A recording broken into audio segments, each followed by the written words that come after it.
Cotton king studio मधून तुम्ही पाहत आहात एबीपी माझा.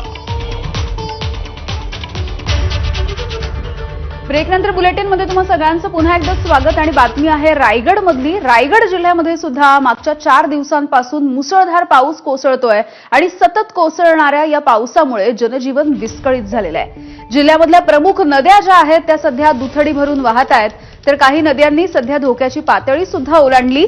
पाली खोपोली राज्य महामार्गावरती पाली आंबा नदी ही पुलाजवळ पाणी साचल्यामुळे वाहतुकीला फटका बसला, तर मुंबई गोवा राष्ट्रीय महामार्गावरती ठिकठिकाणी तळी साचलेली आहेत आणि इथली वाहतूक सुद्धा धीम्या गतीनं सुरू आहे.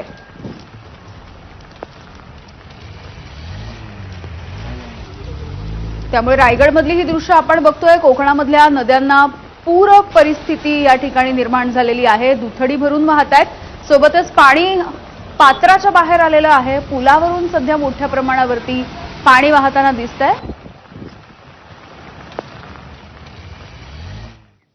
तिकडे महाडमधल्या सावित्री नदीने सुद्धा इशारा पातळी ओलांडलेली दिसतेय. सध्या पाण्याची ही जी पातळी आहे ती 6.30 मीटर इथपर्यंत पोहोचली आहे. प्रशासनानं नागरिकांना सतर्क राहण्याचं आवाहन केलंय.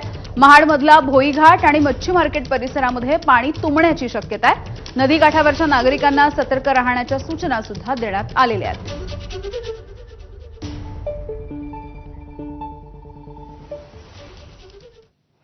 आणि पावसाचे हे असेच अपडेट्स आपल्याला घेत राहायचे आहेत. तुर्तास पुन्हा एक छोटासा ब्रेक. बघत रहा एबीपी माझा.